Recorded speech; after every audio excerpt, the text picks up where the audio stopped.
everybody, it's Charlie and welcome back to another video on the Chatting Leeds YouTube channel. It's time for your next instalment of Bitesize Leeds, all the latest goings on in the wonderful world of Leeds United Football Club, transfer news, news about Leeds in general.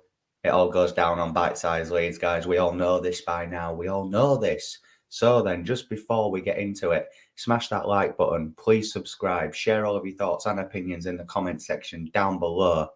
And yeah, let's get right into it. So then, what a day yesterday was in the world of Leeds United. Now, I had just recorded yesterday's instalment. If you haven't already, then please go and check that out. But I'd just finished recording it. I was just preparing it to go live. And then I checked Twitter and we hear the news of Luis Sinisterra from Feyenoord, a name that I've not seen linked once at any point in this window. You know, I follow a lot of credible sources on Twitter and Instagram. I've not seen anything about this guy. And then all of a sudden, Fabrizio Romano, you know, just comes out of nowhere, shares this news that personal terms are agreed, a fee's been agreed, and that it's close to being done, and that he'll be having a medical by the end of this week. Right, okay then, that's fine, Fabrizio. Thank you for that. Obviously, I was going to come on yesterday again and give a reaction. However, I thought I'd do a little bit of research and just you know, have a look at YouTube, see what other people are saying.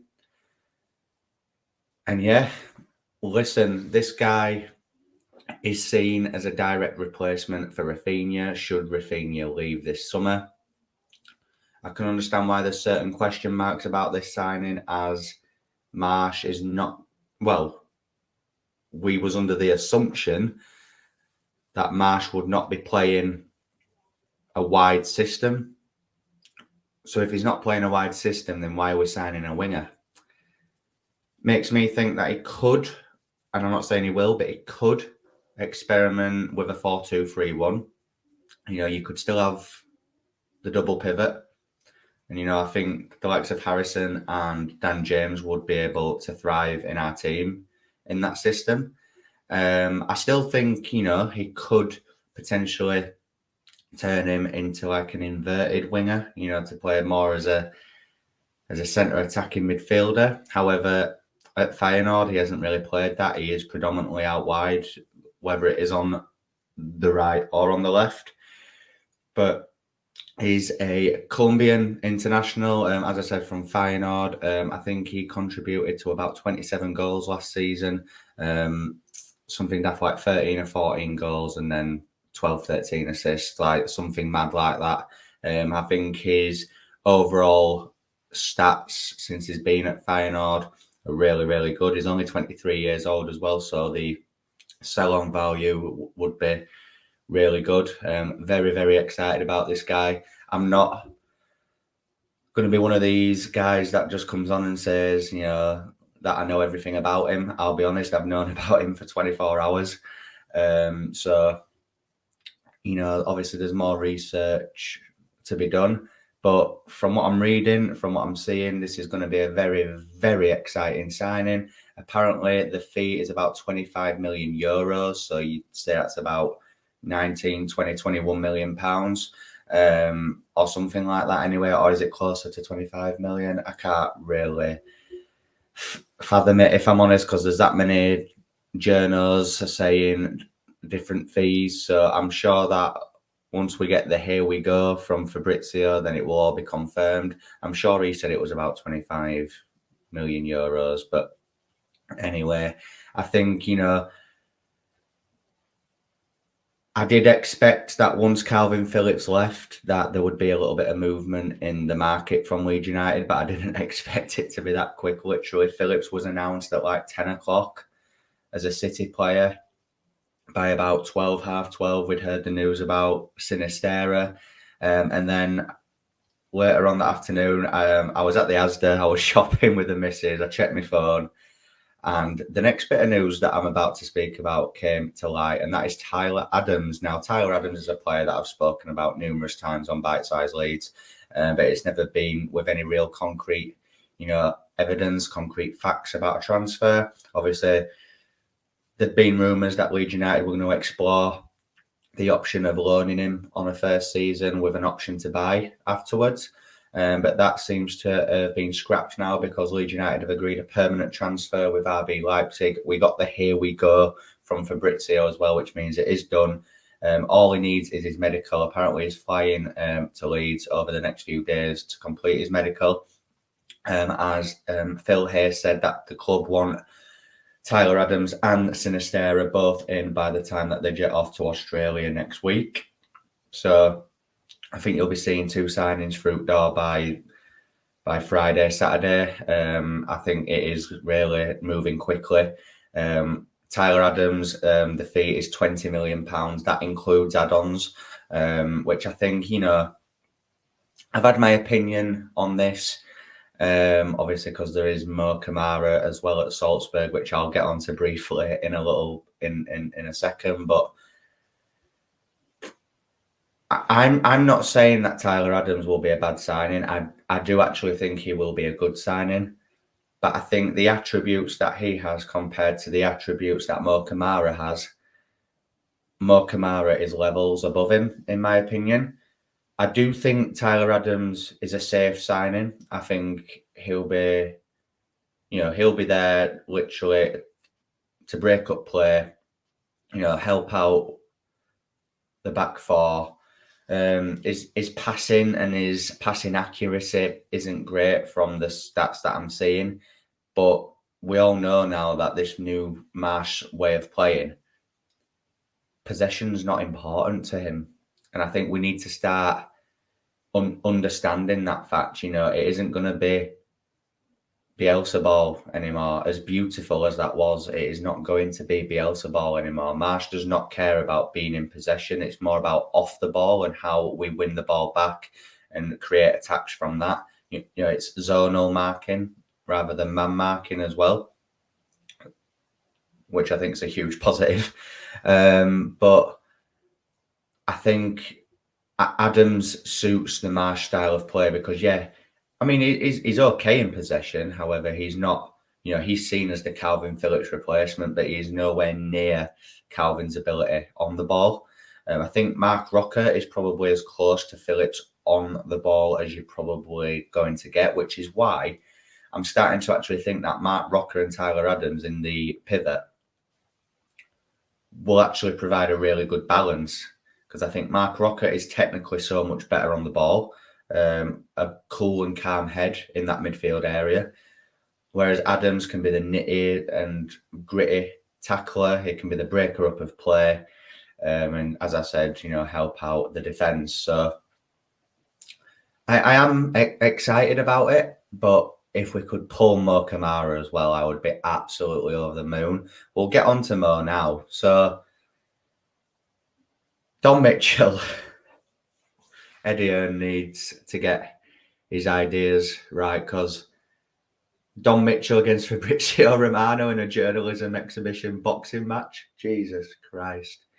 Basically, right, this Don Mitchell, obviously I did mention, I think I've mentioned him on another upload where he basically broke the news over Twitter that Mo Camara had basically agreed to join Leeds. It was all agreed between Leeds and Salzburg.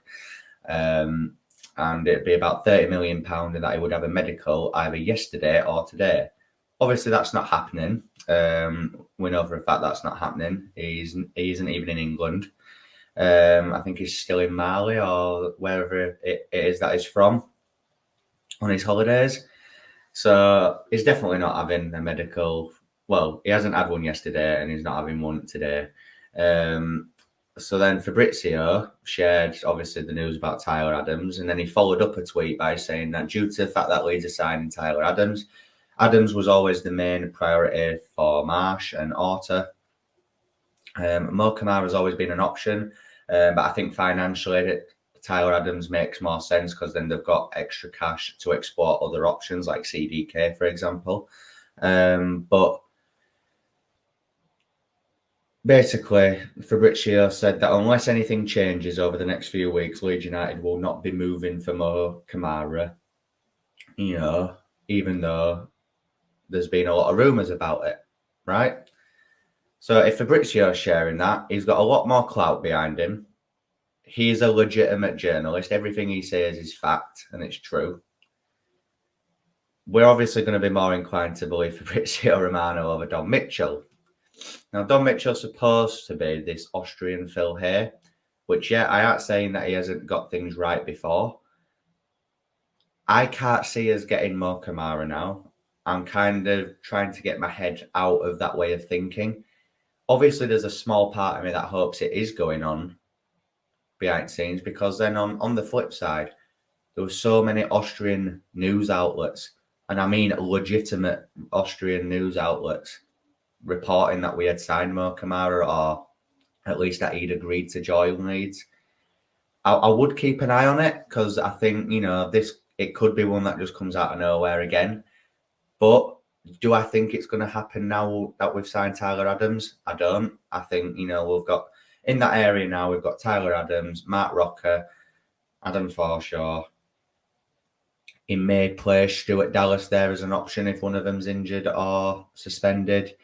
Click could maybe be used as an option there, which I know isn't ideal. I personally think we need another one, even if it isn't Mo Camara, even if we just got a good squad option in that area. I do think that is needed, but I think that depends on the sale of Raphinha, which we're no clearer on that yet, people. There's nothing really to say on that situation. Is still waiting out for Barcelona. I'm unsure as to whether Chelsea are still actually interested and if that offer is still on the table. I think the longer he drags them along, the less interested they'll become, which is a huge worry for Leeds, because I think we need that money. Then the CDK, AC Milan have already made an opening bid of £17.2 million for him, which is below Club Brugge's asking price. However, I think there will be a lot of room for negotiation there. It is his preferred choice. So, and obviously there's Leicester, and apparently Arsenal have joined the race now as well. So I'll be honest, I can't see CDK happening. Junior Adamu from Salzburg, another Red Bull player. I get the jokes on Twitter, RB Leedsburg, Red Bull Leeds, Leeds United States of America, even though we've only signed 2 Americans. But anyway, but I don't want us to turn into that club. The only other player from Salzburg that I would be completely happy for us to sign is Mo Camara. Don't get me wrong, Adamu's got decent numbers. But is he Charles the Keteler? No, he's not. But I don't think CDK will be joining Leeds United, unfortunately. I think we need to turn our attentions to other players. I don't want us to do this Leeds United thing that we've done in the past of focusing on one player in a certain position and just pursuing until it's too late. I would give up on CDK now, if I'm being totally honest, unless he turns down, AC Milan, which I can't see him doing. It's his preferred option. They're really keen on him. They're in talks with him now. I can see him going there, if I'm honest.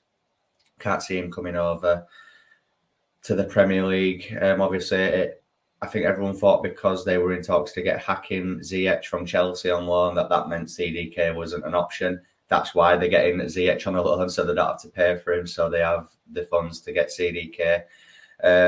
But there's Kalimundo as well, there is number 9s out there. Obviously, we've got Bamford, we've got Gellart, but we do need another one. And I do think there will be a plan in place to explore other options in that area. Fingers crossed that there is anyway. But that's all I'm going to cover on this installment of Bitesize Leeds, guys. I really hope that you've all enjoyed it. Please smash a like on the video if you have. It really helps, get the video out there. So if you could like it, that'd be great. Please subscribe if you're brand new. I know that there's a lot of people. I check the analytics. There's a lot of people out there. I'd say a good 1,000 to 2,000 people out there who watch the videos and haven't subscribed. If you enjoy, please hit that subscribe button. You don't understand how much it helps me out. Share all of your thoughts and opinions in the comment section down below, and I'll be back tomorrow for another installment of Bitesize Leeds. I'll see you then. Cheers.